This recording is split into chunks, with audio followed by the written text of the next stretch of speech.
Hi, we continue in Luke 18 after Jesus has told Peter and the others who are listening to him that if they did what he said, they would receive more in this age and in the age to come eternal life. And then suddenly, seemingly out of nowhere, we see on the left side of the screen in verse 31, then he took the 12 aside and said to them, "See, we are going up to Jerusalem, and everything that is written about the human one by the prophets will be accomplished." And he describes that, but they understand nothing. So we have to see both how this story fits into our larger section, and as you can see on the right side of the screen, how Luke has taken the tradition from Mark, and whether he took it from Matthew as well, we don't know, but has adapted it for his own purposes. So let's go back and see what we've been looking at through this entire unit, which has been going from 1711 to 1948, and we've been following the chiasm up this side, and we've been looking at how the parallels across the way have often helped us to interpret that, and that failure to do that can lead to faulty interpretations. But as you can see here, 1831 to 34 is omitted from this chiasm, which is originally from Bailey, including omitting verses back from chapter 10, and there really is no parallel there.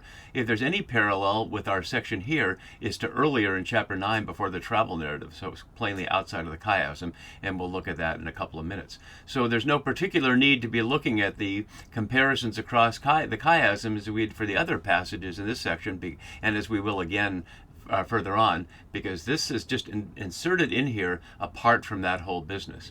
And there may be a specific reason why Luke has done that. We can't, of course, know his reason, but as we explore it in its narrative context here, I think it'll make some sense of what he's done and why he's put it right here.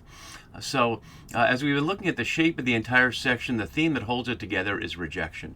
And plainly, as you can see by the color coding, the blue ones are the disciples, or apostles in this case, and we saw that they try to stop the children coming to him, and now they don't understand what's going on. So in this sequence here, they're much like the rich ruler or the others, and they're going to also be like those who try to silence the blind person in the next story, and those who grumble about Jesus being Zacchaeus, a tax collector's house guest, as not understanding what's going on.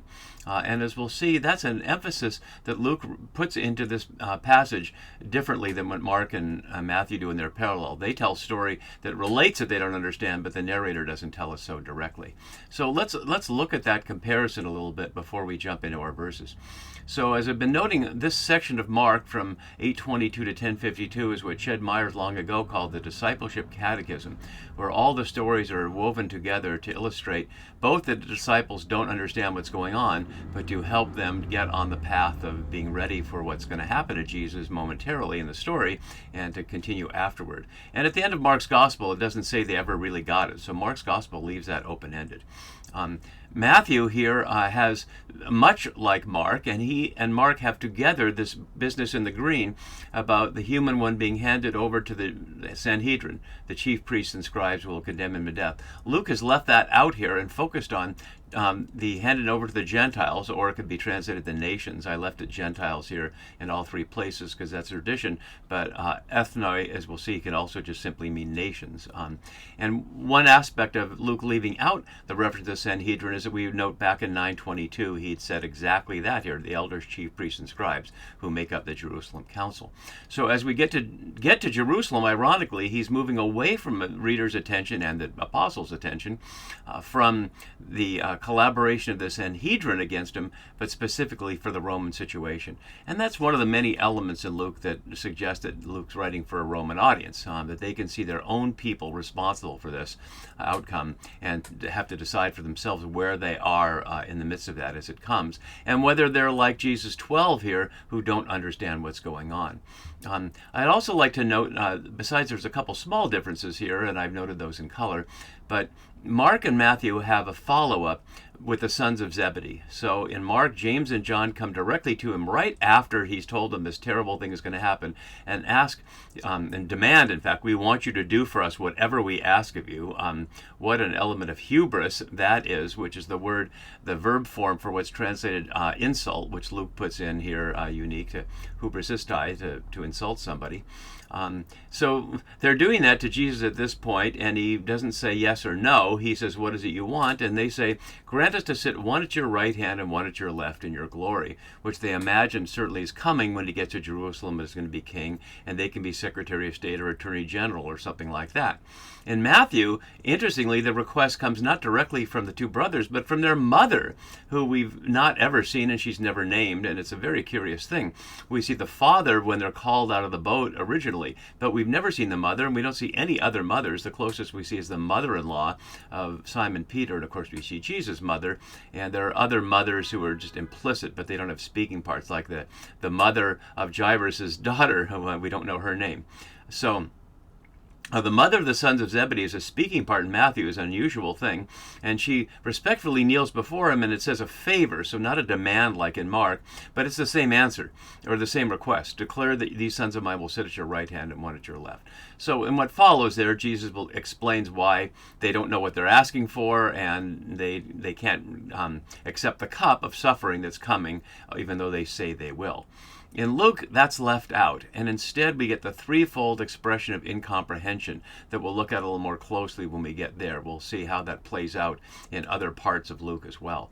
So, and then it follows up not with the sons of Zebedee, who, as my note here, is only mentioned in the call story in Luke 5:10 and never mentioned at all in Acts, with the story of the blind beggar along the way. I left it the translation from the New RSV here, the roadside, but literally sitting by the way, which is to say, not quite following Jesus, but near. And the point being, I think we'll see, is that when we get to that story, this is a metaphor for the disciples, who are, by their not understanding and saying it's hidden, reveal their blindness. And by the previous scene where Peter says, we've left everything to follow you, their status of being beggars, or at least of impoverished. And so we'll see that the story of the blind person is directed to them as much as the story of the named character Bartimaeus in Mark 10 is plainly an example of what the disciples are being called to. So let's leave this up as we begin to look at our passage, and we'll look at a couple more details as we go. So then he took the 12, parlambano, the standard word for took, and it's the only time we see moving away from the group that's been with him all along, that were the disciples, the crowd, and the Pharisees. And we've seen all three of those groups following throughout the entire travel narrative, all the way back from 951. So now, for this first time, he's taking the 12 aside. And the 12 in the New Testament have various roles. This chart is for all the Gospels and all the New Testament, but obviously I want to focus on the Luke part here. And here's where we are here. And the last time Jesus had called the 12 was back in 9:1, when he first gave them power and authority and sent them out.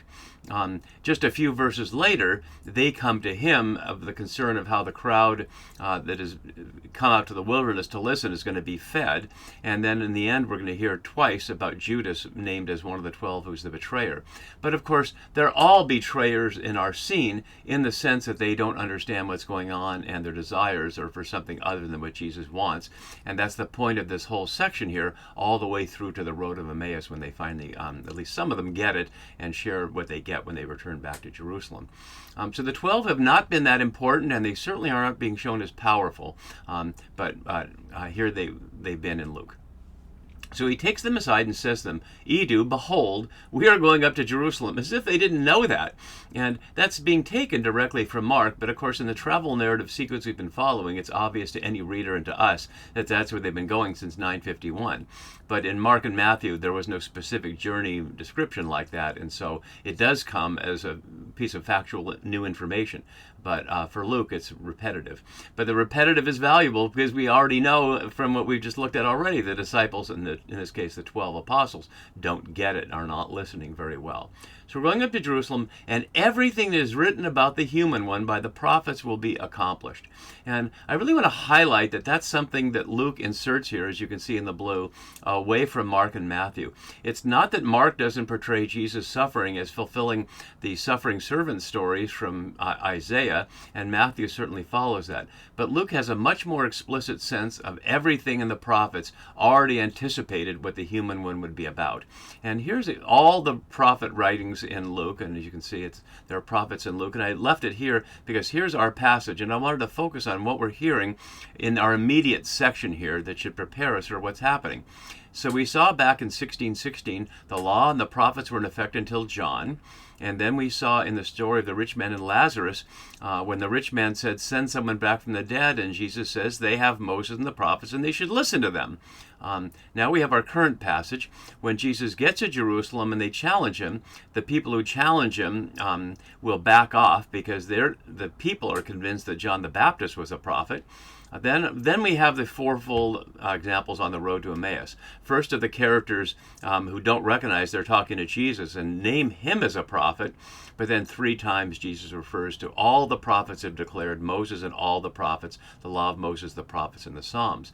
So it will reach a happy ending, so to speak, there and lead us into the Acts of the Apostles, where Peter and Stephen will quote from the prophets to express the fulfillment in what they've experienced through Jesus, including through his death and resurrection.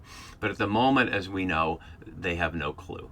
So everything that is written about the human one by the prophets, and explicitly writing about the human one by the prophets, is limited canonically to Daniel, and we've looked at it a couple of times. In the human one is in Daniel 7:13, and the question of rising from the dead is in Daniel 12. Those who sleep in the dust of the earth shall awake. But the only other text that we could call a prophetic text that actually mentions the human one in this way is 1 Enoch, which is not canonical, of course, but we've seen a number of times where Luke has referred to it and used it, especially in the Sermon on the Plain when he has the woes, which are not verbatim, but very similar to those in Enoch. So although Enoch's not technically a book of the prophets, it's very reasonable to think that Luke thought of it that way.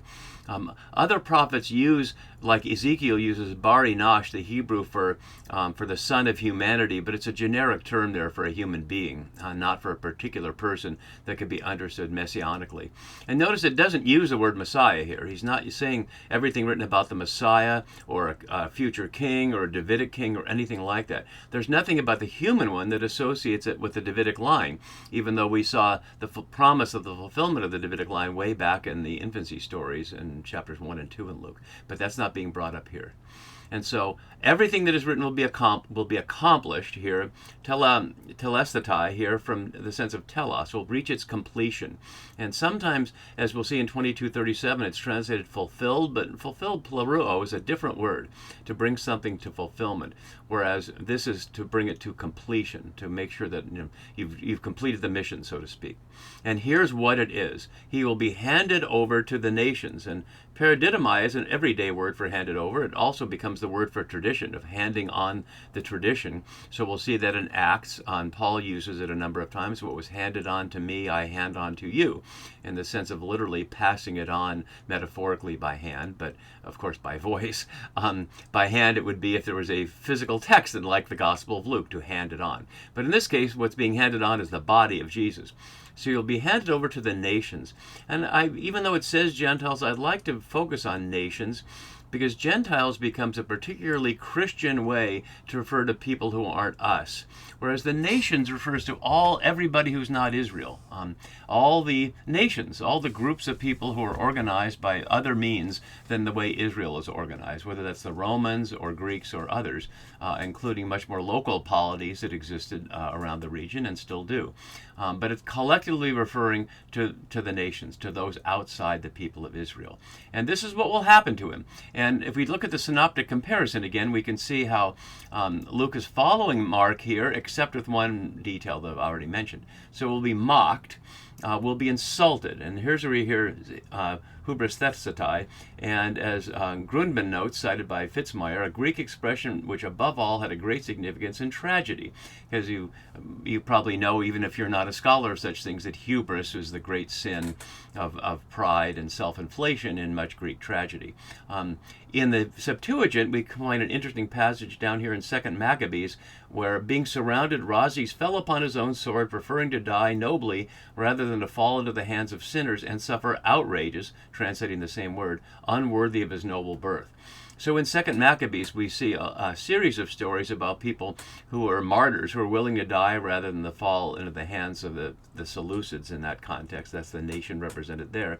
But notice how different Jesus is. Jesus does not fall upon his own sword. He rather suffers the outrages. He will suffer the insults and being spit upon, all this dishonoring, to break the cycle of violence. He will not be violent to himself and his own body any more than he would be violent to the Romans or to the Sanhedrin. And spat upon, again following Mark there, and all three of these obviously insulting in one way or another, humiliating, dishonoring, and yet he's going to take that again to break the cycle. But not only that, not only will they verbally do these things, notice all these things are verbal, or at least from the mouth, then they will have flogged him. Mastigosantes here, it's only here in Luke, added to the prediction from 922, and here's the flagrum from the Latin with which that would happen. And it's a terrible instrument. Sometimes it's just pictured like a whip. But if we think it was bad how black slaves in the American South were horsewhipped, and it's horrible, unimaginable to anybody who's never had that experience, and obviously I haven't either, this seems to be worse, given the balls of shot and sometimes knuckle bones, animal knuckle bones, that were included on the strap, which would gouge the flesh in big chunks. And so it's a terrible thing, and yet notice it's not actually said to have been done later. It's only mentioned here in Luke, and it's not mentioned in the actual crucifixion story. And they will kill him, again, not mentioning crucifixion. Luke has already mentioned the cross, and interestingly, it comes in the verse right after the previous passion portent. I didn't put it up here because it's not directly relevant to the synoptic comparison. But in 9:23, after Jesus told them the human one must be killed, then he says, if you want to be my follower, you must pick up your cross daily. And as we looked at it there, obviously it's a symbol. You're not literally picking up a crucifixion instrument daily, but to see oneself as dead to the Roman Empire, to see oneself every day as if you're nothing to the Roman Empire. So you're freed of worrying about what they think of you or whether they'll approve of you, so you can listen to Jesus and do what God wants of you instead of what the Romans want of you. But it's only said generically as kill here. And on the third day he will rise again. Notice just in one small difference, Matthew has will be raised, so noting it's something happening to Jesus, whereas Luke follows Mark here saying he will rise again, suggesting he's doing it on his own power, but we don't need to worry about those details. The root word here for rising again, anastemi, is a regular word in Luke, used 27 times for various kinds of standing up. And perhaps all of those are symbolic of resurrection in the sense of having an uprising, or we talk about the poor and the oppressed, those who are pressed down. So the image of standing up after oppression, and especially in chapter 13 with the bent over woman who stands up straight, can be symbolic of what resurrection provides in a much more dramatic and definitive way. And then we get to the crux of the matter, sadly, here. And as my note below saying what I said at the beginning, that makes them what we see that follows. They understood nothing. And let's have this chart up while we do. Sunakon, used several times, and we see the examples of them here. We'll go over that in a second. What he said was hidden from them, and they did not grasp what was said. Some scholars take the passive of what was hidden from them as if God is doing this, but there's no basis for believing that. There's no basis for believing that Jesus would tell them these things, and God would close their ears to not be able to hear it. And especially since we can see color-coded here for the ones that show lack of understanding or understanding, they will see at the very end of the travel narrative an almost identical statement addressed to Jerusalem. If you'd only known this day the things that make for peace, but now they're hidden for your eyes, you did not know the time of your visitation. And so the disciples here are parallel, in this case the apostles, the 12, are parallel to Jerusalem and not having any idea at all what's going on. And it's a tragedy of incredible depth that they've been with him all this time, and the journey's about to come to an end, and they really still have no clue. And we'll see that, because at the Last Supper, when he tells them one of them is going to betray him, they will begin an argument among themselves about who is the greatest. And like in Mark and Matthew as well, they virtually all, except for a couple of women, run away when Jesus is arrested, indicating that they're not prepared, and they participate in the rejection of him. So the only hopeful element here are the blue parts that we saw spoken twice earlier in slightly different ways. Nothing is hidden that will not be disclosed, nor is anything secret that will not become known and come to light. And similarly, nothing is covered up that will not be uncovered, using literal apocalyptic language there, apocalypto, to lift the veil, to uncover. And then we'll see it, as I was noting in the Road to Emmaus story, in Emmaus almost completely when they get there, he opened their minds to understand the scripture, and then they get it, and then we'll be prepared for Acts of the Apostles.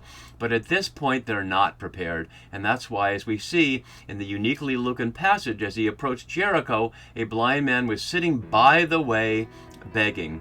and asked what was happening and wants to be healed and have Jesus, Son of David, have mercy on him. And we'll see how that connects with the apostles next time. See you then. Bye-bye.